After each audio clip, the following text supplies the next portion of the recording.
యెహోవా మంచివాడని రుచిచూసి తెలుసుకోండి.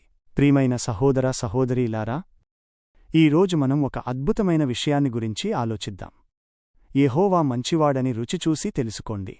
కీర్తనల గ్రంథము 34:8. ఈ మాటలు ఎంత సత్యాన్ని బోధిస్తున్నాయో కదా. దేవుడు మంచివాడని మనం ఎలా తెలుసుకోవచ్చు? బైబిలు చదవడం ద్వారా, ఇతరులు తమ జీవితాల్లో పొందిన ఆశీర్వాదాల గురించి వినడం ద్వారా దేవుని మంచితనాన్ని గురించి తెలుసుకోవచ్చు.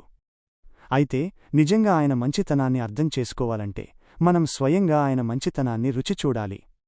అంటే ఆయన్ని అనుభవపూర్వకంగా తెలుసుకోవాలి. ఒక ఉదాహరణ చూద్దాం. మనలో చాలామందికి పూర్తికాల సేవ చేయాలనే కోరిక ఉండొచ్చు. ఈ గొప్ప లక్ష్యాన్ని చేరుకోవాలంటే మనం మన జీవితాన్ని సరళం చేసుకోవాలి. బైబిలు మనకు స్పష్టంగా చెబుతోంది, దేవుని రాజ్యానికి మొదటి స్థానమిస్తే ఆయన మన అవసరాలను తీరుస్తాడు అని. మత్తయి సువార్త 6:33. ఈ వాగ్దానం మనకు తెలుసు. బహుశా మనం దీన్ని ఇంతకుముందు స్వయంగా అనుభవించి ఉండకపోవచ్చు.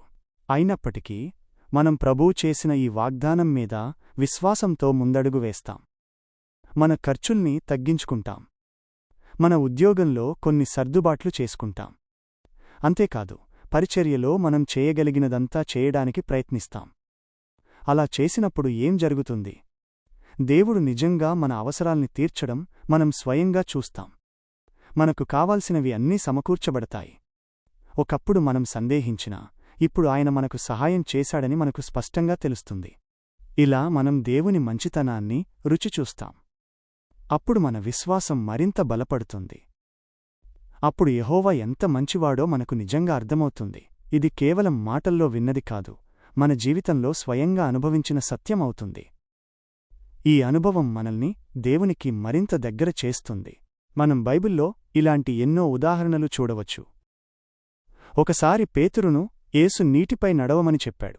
పేతురు మొదట సందేహించినా యేసు మాటపై విశ్వాసంతో ముందడుగు వేశాడు. మత్తయి సువార్త 14:28-31 వరకు. అతను నీటిపై నడవడం మొదలుపెట్టాడు. అయితే అతను గాలిని చూసి భయపడి మునిగిపోవడం మొదలుపెట్టాడు. కాని ఆ అనుభవం ద్వారా పేతురుకు యేసు శక్తి, దేవుని వాగ్దానాల మీద ఆధారపడటం ఎంత ముఖ్యమో స్వయంగా అర్థమైంది. అది ఒక రకంగా యేసు ఎంత మంచివాడో, ఎంత శక్తిమంతుడో రుచిచూసిన అనుభవమే. ప్రియమైన వార్లారా, యెహోవా మంచివాడని రుచిచూడటానికి మనకు అనేక అవకాశాలున్నాయి. విశ్వాసంతో అడుగువేసి దేవుని వాక్యానికి లోబడి జీవించినప్పుడు ఆయన మన అవసరాలను ఎలా తీరుస్తాడో, మనల్ని ఎలా ఆశీర్వదిస్తాడో మనం స్వయంగా చూస్తాం. అప్పుడే మనం ఆనందంగా, దృఢమైన విశ్వాసంతో ఇలా చెప్పగలం, యెహోవా మంచివాడని నేను రుచిచూసి తెలుసుకున్నాను.